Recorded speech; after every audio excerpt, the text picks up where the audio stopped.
హరే శ్రీనివాస హరే శ్రీనివాస హరే శ్రీనివాస. ఇప్పుడు 48వ కీర్తన సాధన చేద్దాం. వాతన్న జయ జాతన్న లోకప్రీతన్న భజితాతన్న జయ జాతన్న లోకప్రీతన్న భజితాతన్న ముఖ్య ప్రాణన్న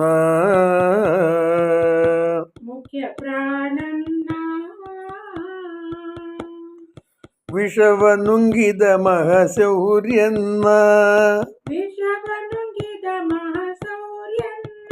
ನಿತ್ಯ ಅಸಮ ಸುಂದರ ಮತಿದಾರ್ಯನ್ನ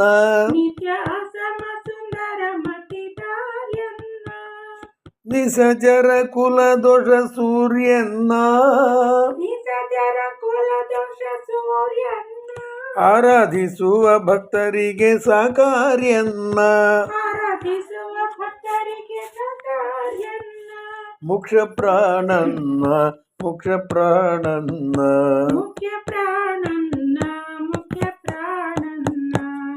ವಾತನ್ನ ಜಯ ಜಾತನ್ನ ಲೋಕಪ್ರೀತನ್ನ ಭಜಿತಾತನ್ನ ಮುಖ್ಯ ಪ್ರಾಣನ್ನ ಸಾಗರ ಬಲದೊಳು ಧೈರ್ಯನ್ನ ಮುದ್ದು ಅನನಾಗಿರ್ವಾಣವರಿಯನ್ನ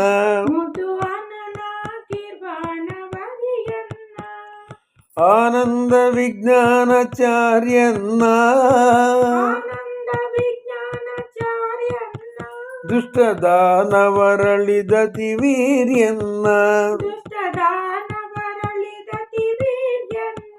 ಮುಖ್ಯ ಪ್ರಾಣನ್ನ ಮುಖ್ಯ ಪ್ರಾಣನ್ನ ವಾತನ್ನ ಜಯ ಜಾತನ್ನ ಲೋಕಪ್ರೀತನ್ನ ಭಜಿತಾತನ್ನ ಮುಖ್ಯ ಪ್ರಾಣನ್ನ ವಿಜಯರಾಜ ಕುಲಗ್ರಣಿ ಭೀಮನ್ನ ಮಹದ್ವಿಜಕೇತನಂಗ್ರಿಗೆ ಪ್ರೇಮನ್ನ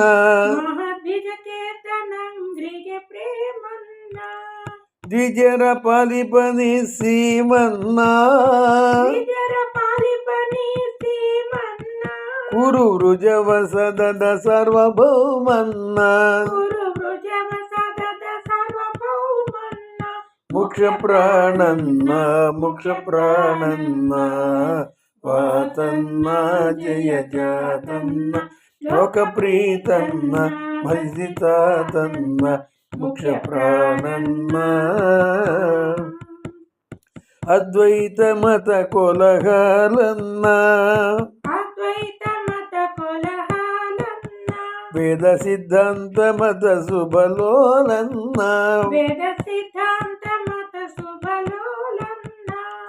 ಶುದ್ಧ ವೈಷ್ಣವರನ್ನ ಪಾಲನ್ನ ಗುರು ಮಧ್ವ ಮುನಿ ಗುಣಶೀಲನ್ನ ಮುಖ್ಯ ಪ್ರಾಣನ್ನ ಮುಖ್ಯ ಪ್ರಾಣನ್ನ ವಾತನ್ನ ಜಯ ಜಾತನ್ನ ಲೋಕಪ್ರೀತನ್ನ ಭಜಿತಾತನ್ನ ಮುಖ್ಯ ಪ್ರಾಣನ್ನ ಚಾರು ಚರಿತ ನಿರ್ದೋಷನ್ನ ಲೋಕಮೂರರೊಳಗೆ ಪ್ರಕಾಶನ್ನ ಧೀರ ವಿಜಯ ವಿಠಲೇಶನ್ನ ಬಿಡದಾರಾಧಿಸುವ ಭಾರತೀಶನ್ನ ಮುಖ್ಯ ಪ್ರಾಣನ್ನ ಮುಖ್ಯ ಪ್ರಾಣನ್ನ ವಾತನ್ನ ಜಯ ಜಾತನ್ನ ಲೋಕಪ್ರೀತನ್ನ ಭಜಿತಾತನ್ನ ಮುಖ್ಯ ಪ್ರಾಣನ್ನ ಪ್ರಾಣನ್ನ. ಜಯ ಆಂಜನೇಯ ವರದು ಗೋವಿಂದ ಗೋವಿಂದ. ఈ 48వ కీర్తన దీని యొక్క తాత్పర్యం చూద్దాం. వాతన్న వాతన్న అంటే వాత అంటే వాయుదేవుడు. అన్న అని సంబోధిస్తున్నారు గౌరవంగా.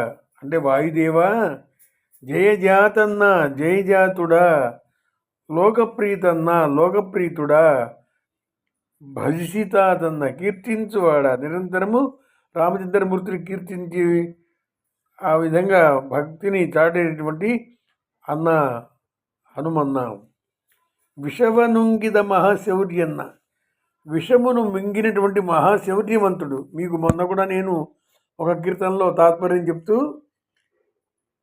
క్షీరసాగర మదనంలో హాలాహలం భయంకరంగా 14 భువనాలను కబళిస్తున్నటువంటి సమయంలో 14 భువనాలు ఆక్రమించుకున్నటువంటి వాడు వాయుదేవుడు. కాబట్టి ఆయన ఏం చేశాడంటే ఆ మహా భయంకరమైనటువంటి కాలకూట గరళాన్ని 3 వంతులు ఆయన జీర్ణించుకున్నాడు. ఆ గాలిలో కలిసిపోయింది. అది 1 వంతు మిగిలింది. అది భయంకరంగా లోకాన్ని ఇబ్బంది పెడుతున్న సమయంలో పార్వతీపతి పరమేశ్వరుడు ఆ పావు భాగాన్ని ఆయన మింగకుండా కంఠంలో ఆపి గరళకంఠుడిగా ఖ్యాతి చెందాడు. కాబట్టి విషాన్ని ఆ క్షీరసాగర మదనంలో వచ్చినటువంటి విషాన్ని మింగినటువంటి అంటే అధిక భాగాన్ని ఆ జీర్ణించుకున్నటువంటి వాడు వాయుదేవులు వారు. అందుకనే విషభదుంగిద మహాశౌర్యన్న, భయంకరమైన విషమును మింగినటువంటి వాడు మహాశౌర్య ప్రతాపి. నిత్య అసమసుందరమతి ధార్మన్న, నిత్యము అద్వితీయ సౌందర్యుడైనటువంటి రాముని కొలుచునేటువంటి వాడా. సుందరుడు అంటే పుంసాన్ మోహన రూపాయ శ్రీరామచంద్రమూర్తి, ఆయన యొక్క సేవ చేసేటువంటి వాడా, రాముని కొలిచేటువంటి వాడా. నిశాచర కులదోష సూర్యన్న, నిశాచరులు అంటే రాక్షసులు అనేటువంటి రాక్షస కులం ఉందే, అది అంటే రాత్రిపూట సంచరించే వాళ్ళని రాత్రించరులు నిశాచరులు అని పిలుస్తారు.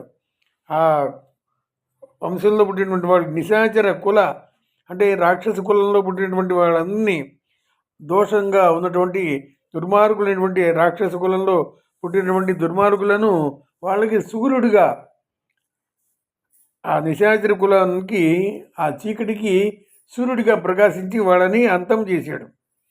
చీకటిని ఏ విధంగా అయితే సూర్యుడు అంతం చేస్తాడో ఆ రీతిగా అంతం చేసినటువంటి మహానుభావుడు. ఆరాధిసువ భక్తరికే, ఎవరైతే ఆరాధిస్తారో హనుమంతుడిని స్తోత్రం చేస్తారో ఆరాధించేటువంటి భక్తులకు సాకార్యన్న, దర్శనమిచ్చేటువంటి వాడు. హనుమంతుడిని స్తోత్రం చేస్తే దర్శనమిస్తాడు, ఆ రీతిగా అనుగ్రహం చేస్తాడని తాత్పర్యం. సాగర బలదుడు ధైర్యన్న, సాగరము దాటినప్పుడు ధైర్యం చూపించిన వాడా. ఎందుకంటే ప్రపంచంలో 14 భువనాల్లో ఇంత గొప్ప వీరాధివీరుడే లేడు. ఎందుకంటే ఇది శతయోజన విస్తీర్ణం అయినటువంటి సాగరాన్ని ధైర్యంగా దాటడం అంటే సామాన్యమైన విషయం కాదు. అది హనుమంతుడికే చెల్లింది. దాని తర్వాత ఇంకెవరూ ప్రయత్నించలేదు, ఎవరి వల్ల కాదు. సాగర బలదుడు ధైర్యన్న, సాగరము దాటినప్పుడు ధైర్యం చూపినవాడా. ముద్దు అననాకీర్వ అనవరి అన్న, వేదములచే ముద్దుగా పొగడబడువాడా. వేదములు వాయుదేవుల వారిని స్తోత్రం చేస్తుంది గొప్పగా. ఆనంద విజ్ఞానచార్యన్న, ఆనంద తీర్థ నామధేయ, మధ్వాచార్యుల వారికి ఆనంద తీర్థులని పేరుంది.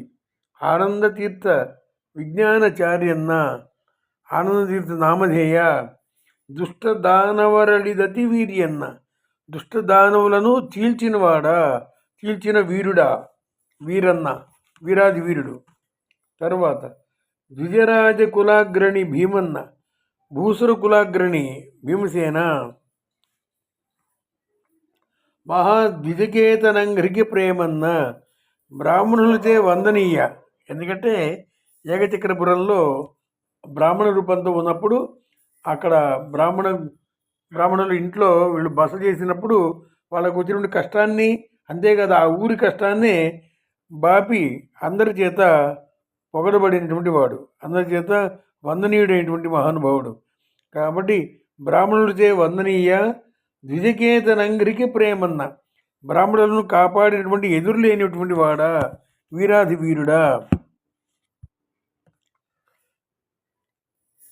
కురు వృజవ సదద అంటే కురుకుల సంహారకుడైనటువంటి కురు వంశంలో ఆ 100 మంది కౌరవులు ఉన్నారే, ఆ సమూహాన్ని కురు వృజవ సదద వాళ్ళందరినీ కూడా సంహారం చేసినటువంటి సార్వభౌముడు భీమసేనుడు. తర్వాత అద్వైత మత కోలాహలన్న, అద్వైత మతం అలాగే చాలా మతాలు రకరకాలుగా గందరగోళమైనటువంటి వ్యాఖ్యానాలు చేసినటువంటి కోలాహలంగా ఉన్నటువంటి వాళ్ళందరినీ కూడా సరైన సిద్ధాంతంతో వాళ్ళ యొక్క మనసును సమాధానం చేసినటువంటి మహానుభావుడు. అద్వైత మత కోలాహలన్న, అద్వైత మతం అందు కలకలం రేపినవాడ. వాళ్ళందరికీ కూడా ఈయన యొక్క వ్యాఖ్యానం తర్వాత వాళ్ళందరూ కోలాహలం అయిపోయింది, తర్వాత సమాధానం పడ్డారు. వేద సిద్ధాంత మత శుభలోరన్న, వేద విహిత సిద్ధాంత మత స్థాపకుడా. శుద్ధ వైష్ణవురన్న పాలన్న, శుద్ధ వైష్ణవులను పాలించినవాడా, పరిపాలించినవాడా. శుద్ధ వైష్ణవులను అంటే శ్రీమన్నారాయణమూర్తిని హరి సర్వోత్తముడు, వాయు జీవోత్తముడు అని చెప్తారు. కాబట్టి వైష్ణవులను అంటే విష్ణు భక్తులను కాపాడినటువంటి వాడా.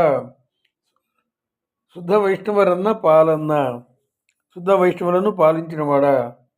గురు మధ్వముని గుణశీలన్న, గురు మధ్వముని అనేటువంటి పేరొందినటువంటి గుణశీలుడా. చారు చరిత నిర్దోషన్న, ఉత్తమ చరిత్ర కలిగిన, చారు అంటే ఉత్తమ చరిత్ర కలిగినటువంటి నిర్దోషుడా, ఎటువంటి దోషములు లేనటువంటి వాడు. వాయుదేవునిలో ఏ దోషము లేదు. సంపూర్ణంగా దోషం లేని వాళ్ళు 4: శ్రీమన్నారాయణమూర్తి, లక్ష్మీదేవి, అలాగే బ్రహ్మదేవుడు, సరస్వతీదేవి, అలాగే వాయుదేవుడు, భారతీదేవి. మొత్తం వీళ్ళ 6గురిలో ఎటువంటి దోషములు ఉండడానికి అవకాశం లేదు. కాబట్టి చారు చరిత, ఉత్తమ చరిత్ర కలిగినటువంటి నిర్దోషుడా. లోకమూరరొಳಗೆ, 3 లోకములందు ప్రకాశన్న, ప్రకాశించేటువంటి వాడా, 3 లోకముల ప్రకాశకుడా. ధీర విజయ విఠలేశన్న, ధీరుడైనటువంటి విజయ విఠలుడు అంటే శ్రీమన్నారాయణమూర్తి అంటే శ్రీ పాండురంగ స్వామి. ఆయనని విడదే వదలకుండా నిరంతరము ఆరాధించేటువంటి భారతీశన్న అంటే భారతీపతి, భారతీదేవికి ఈశ అంటే పతి. కాబట్టి పాండురంగని అంటే భగవంతుడిని, నారాయణమూర్తిని, శ్రీరామచంద్రమూర్తిని నిరంతరము విడవకుండా ఆరాధించేటువంటి భారతీపతి ఆంజనేయ అని ఈ యొక్క కీర్తనకు తాత్పర్యం. ఎందువల్ల అంటే బిడెనో నిన్నంగిరి శ్రీనివాస అని మనం కీర్తన పాడతాం. అంటే నీ పదములను, నీ యొక్క అంగులను విడువను అని మనం పాడతాం. చాలా కాలం అందరూ ఆ విధంగా సాధన చేస్తున్నారు. కానీ కారణాంతరం వల్ల కొందరు వయసు పైన పడటం వల్ల, లేకపోతే ఏదో అనుకూలం లేనటువంటి కారణంతో కొందరు ఆ పాదములను విడిచిపెడుతున్నారు. అలా విడిచిపెట్టరాదు. ఎందుకంటే బిడెనో నిన్నంగిరి శ్రీనివాస, ఎందుకంటే మనం కనుక ఆయన్ని విడిచిపెట్టినట్టయితే ఆయన్ని మనల్ని విడిచిపెట్టేస్తాడు. కాబట్టి అది జాగ్రత్తగా జ్ఞాపకం పెట్టుకోవాలి. ఎలాగైనా సరే వీలు చేసుకొని భజనకు హాజరై ఆ యొక్క బిడెనో నిన్నంగిరి శ్రీనివాస అని పాడిన దానికి సార్థకం చేయాలి. తద్వారా తమ జీవితాలని సుసంపన్నం చేసుకొని భగవద్ అనుగ్రహానికి పాత్రులు కావాల్సిందిగా ప్రార్థన. హరే శ్రీనివాస.